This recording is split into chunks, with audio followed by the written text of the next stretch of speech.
In this episode of Latitudes, we visit the first public car museum in the Arab region and the largest and most complete collection of wildlife in the Arabian Peninsula. Then we travel back in time to a historic gold mining town from the 1850s. And finally, some unusual animal attractions in England, a falconry and a llama farm.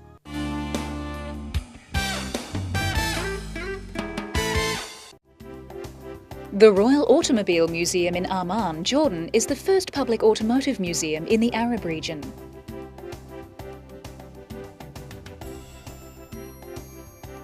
The museum took 2 years to complete and is situated on a hilltop of the newly constructed Al Hussein Park, west of Amman.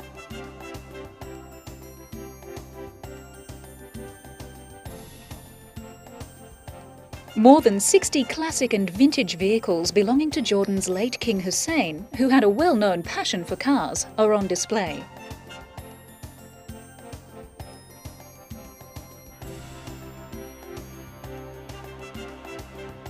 Standing in pristine condition, each vehicle tells a unique story along the timeline of the late King's life. The cars on display were used on official occasions, such as this one, used in the late King's wedding in 1960. His favourite vehicle was a 1968 Mercedes 300, in which the late King was riding when he survived a failed assassination attempt. As part of Jordan's Independence Day celebrations, King Abdullah inaugurated the Royal Car Museum at Al Hussein Park, featuring the personal automobile and motorcycle collection belonging to his late father.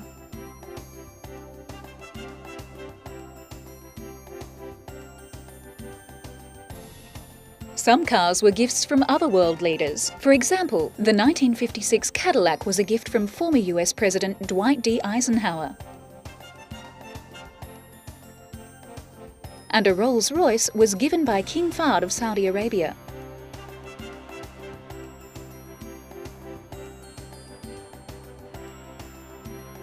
One car which holds special memories is a 1961 Lincoln.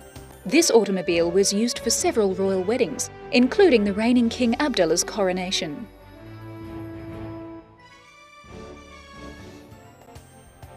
A 1916 Cadillac with 8 cylinders and a maximum speed of 75 kilometers per hour is the oldest car in the museum.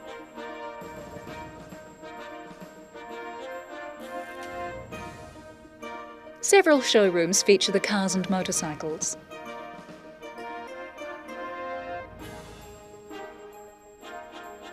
The oldest motorcycle in the museum is a model from 1909.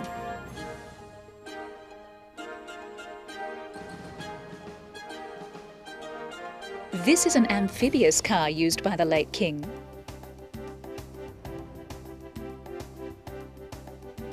King Hussein also had a passion for sports cars and participated in many rallies, both in Jordan and abroad.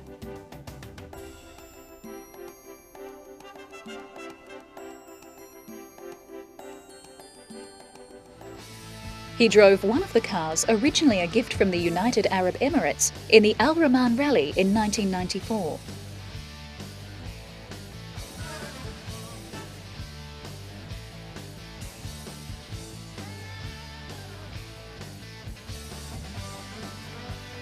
Future plans for the Al Hussein Park include another museum, which will contain the awards and medals King Hussein received throughout his nearly 40-year reign.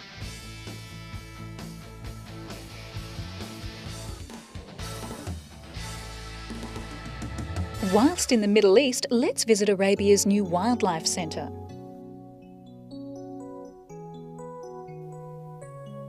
Located in the sandy outskirts of Sharjah, in the United Arab Emirates, the government-funded Arabia's Wildlife Centre is home to the world's largest collection of animals and birds indigenous to the Arabian Peninsula.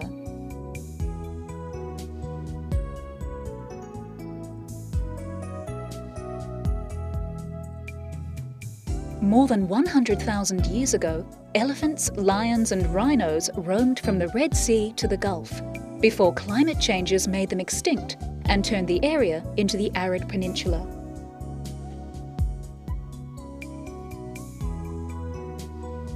Today, this wildlife reserve is trying to prevent the various species native to the deserts of this oil-rich region from suffering their ancestors' fate.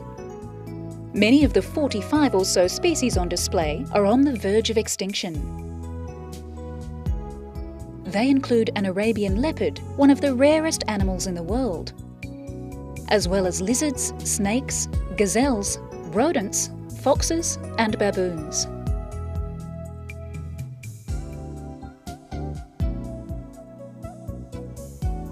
This is the largest and most complete collection of wildlife in the Arabian Peninsula.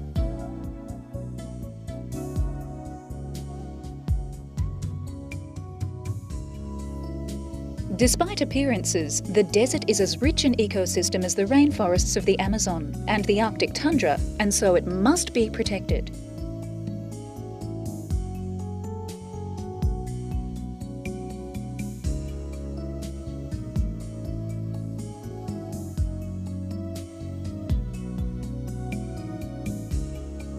Apart from the leopards, the Arabian Wildlife Centre houses Arabian oryxes, which were driven to near extinction in the 1960s, and Hubara bustards, whose population was depleted by hunters. Other rare animals include wild cats and the rock hyrax, a tree-loving animal that looks like a cross between a rabbit and a beaver, but which is a distant relative of the elephant.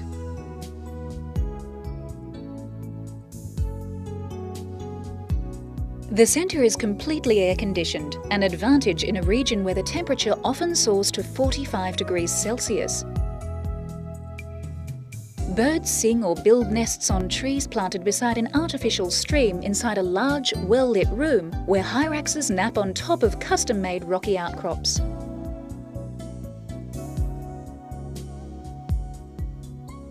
The reptiles and rodents are kept in glass-fronted cages, and since many desert animals are nocturnal, sections of the centre are kept dark during visiting hours, lighting up only when it's closed for the night.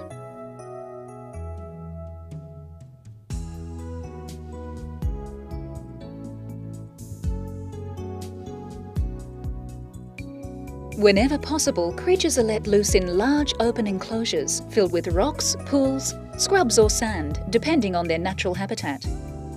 Larger animals such as gazelles, ostriches, leopards and baboons are all located outside and can be seen from behind reinforced mirrored glass. The Arabian Wildlife Centre attracts over 100,000 visitors a year. Many visitors are students on field trips and parents eager to teach their children more about the heritage of a part of the world better known for its plentiful crude and not natural reserves.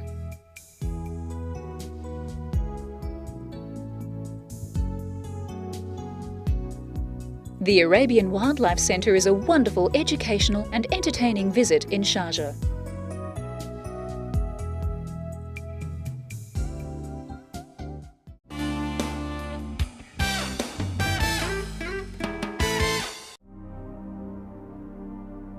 Gold was discovered in Ballarat in 1851, and within 12 months it had become one of the most famous places in the world. It produced more gold than anywhere else. Thousands of fortune hunters flooded onto the Ballarat goldfields from all over the globe. Sovereign Hill is on the actual site of original alluvial leads, quartz mines and gold rush hysteria. And there's still gold down there.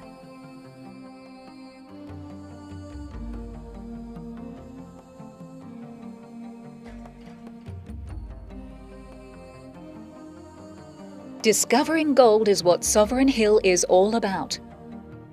Every aspect of the gold rush story is covered. It includes the mining of alluvial golds from the sands and gravel of creek beds, the alluvial gold in buried streams, and the gold in quartz in nearby hills.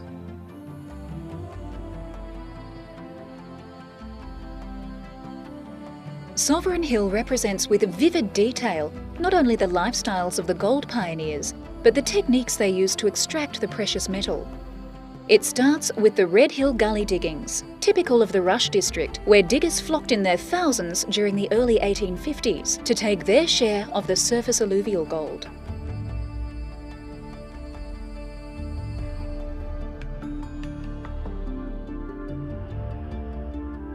Later, as the easy pickings of the surface alluvial gold disappeared, diggers formed groups to work buried streams which needed heavier equipment to get at the gold.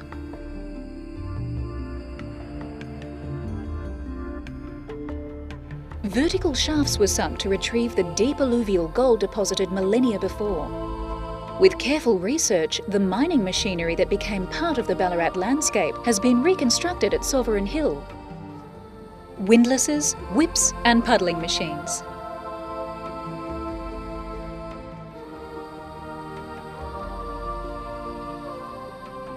The diggings represent a time when life and mining techniques were both primitive and hard. At Sovereign Hill, each of the many scenes create a vivid impression of life in the 1850s.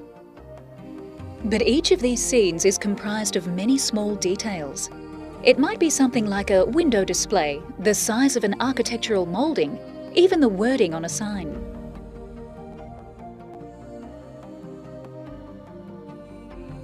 But each of these seemingly insignificant details is vital in creating a true representation of an 1850s scene. Guinea, thank you, man.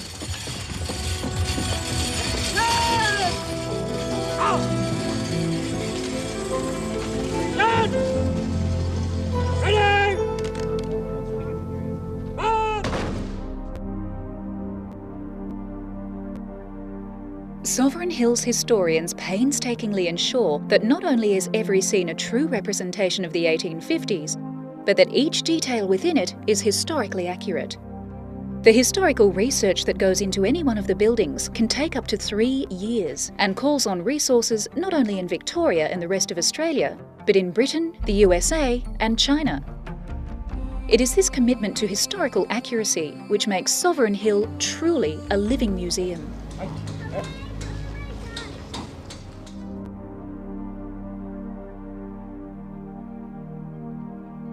In much the same way as visitors are encouraged to interact with the craftsmen of Sovereign Hill, so they are free to participate in the recreation of everyday life.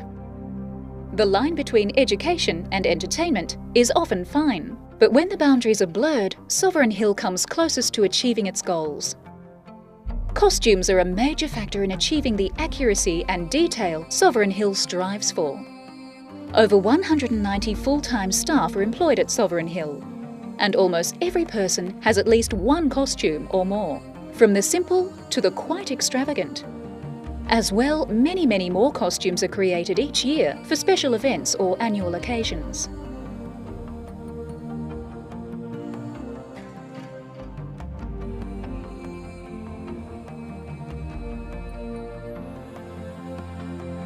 Sovereign Hill boasts one of the few carriage makers in Victoria.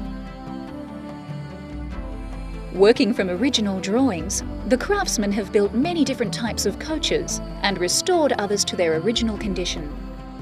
Visitors have the rare opportunity to see how it was done in the days when horse-drawn carriages were the only means of transport. Many of these vehicles are in daily use and can be seen and even ridden around Sovereign Hill.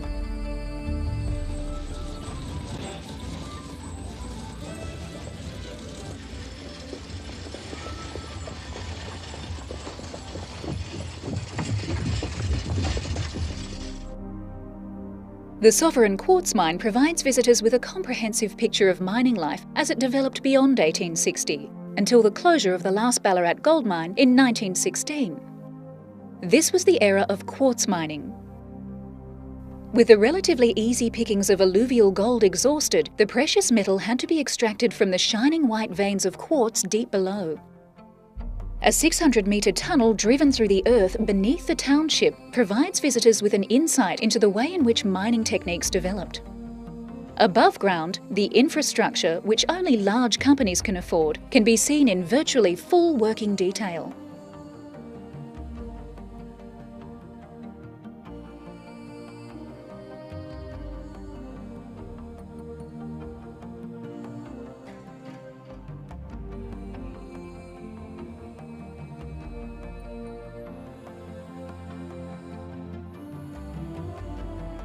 Most of the equipment is totally original and painstakingly restored to provide an accurate picture of the past.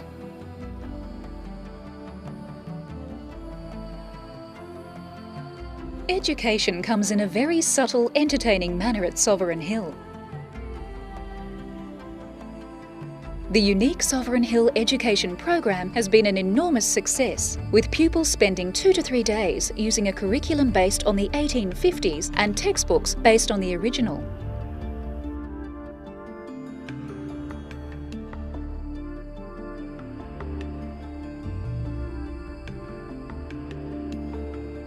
Using the Sovereign Hill Education Service, more than 16,000 pupils every year get a taste of life during the 1850s. As Ballarat grew, so did the bureaucracy. The government camp has been established with a slightly different purpose in mind. Though the exteriors are faithful to the original buildings of the 1857 government camp, they are now providing inexpensive accommodation and a unique holiday adventure to a variety of visitors.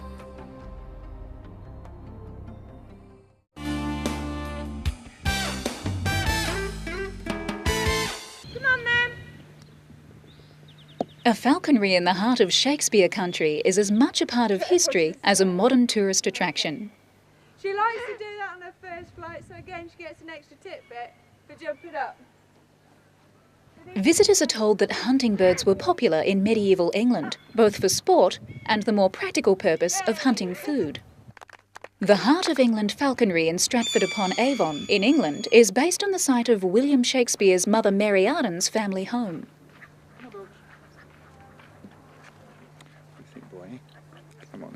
Good boy. That's it. The falconry was started in 1985 and now has more than 100,000 visitors each year who handle and even go hunting with the hawks, owls and falcons. This falconry won a prestigious British Business Award.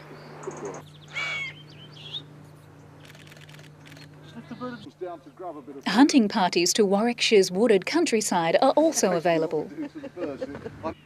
The hunting parties catch rabbits, pheasants and partridge. Courses are offered in basic hawk handling, flying and management. Also in England is another unusual animal tourist attraction, llamas. The llama is usually found on the slopes of the Andes Mountains, but is steadily gaining an unlikely foothold on English hillsides.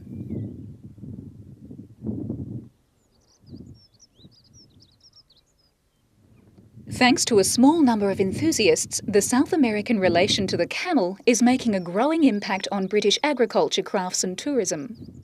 The green rolling hills of England are a familiar and unchanging landscape. But visitors are often baffled when they catch sight of this addition to the local livestock. These are llamas, valued by those in the know for their wool, and for much more besides.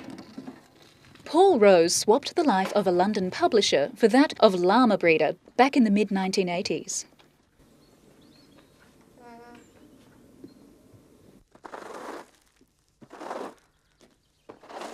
With business expanding, he moved to this former dairy farm nearly 4 years ago. Now his llama herd is a fixture on the local scene. Come on, come on. Come on, come on.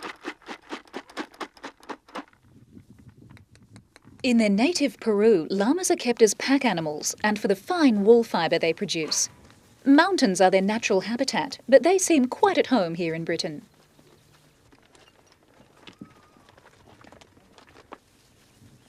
Llamas are easy to care for and are very hardy.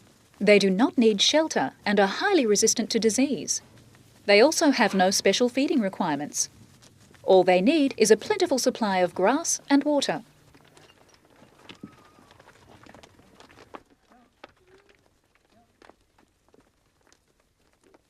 Llamas are popular as pets for those who have the space to keep them.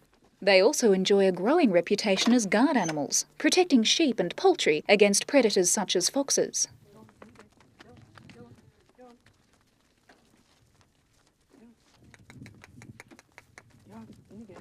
Some people buy them as companions for horses or other animals.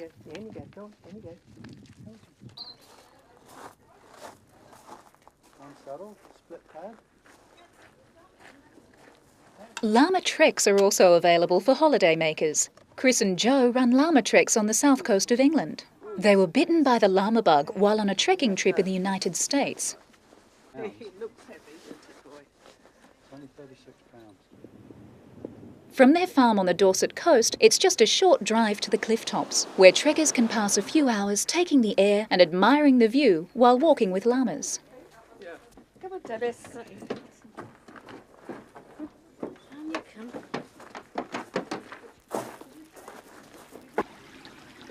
A babbling brook, country air and a llama by your side. Advocates call it Llama Karma, a route to relaxation and contentment. And the other side. It's been likened to swimming with dolphins for its calming effect.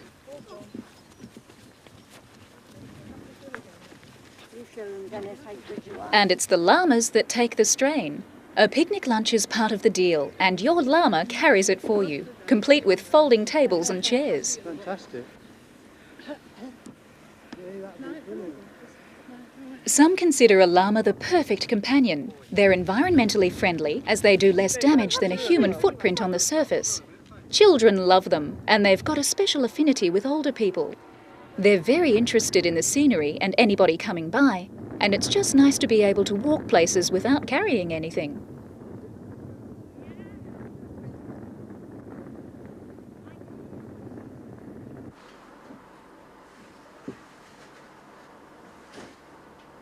But they're not just good company. Llamas also earn their keep from their wool. Sweaters, rugs, bags, hats. Llama wool is renowned for its warmth. The fibre is soft, luxurious, very strong and very warm.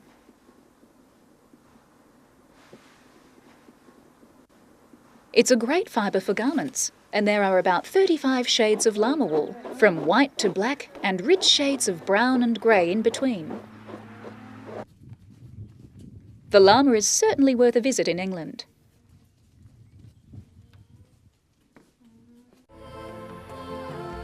Join Latitudes again when we next trek the globe and explore fabulous and exciting holiday destinations. For further information regarding any story on this episode, log on to www.pbtv.com.au. This program is proudly supported by PATA and Always Dive Australia.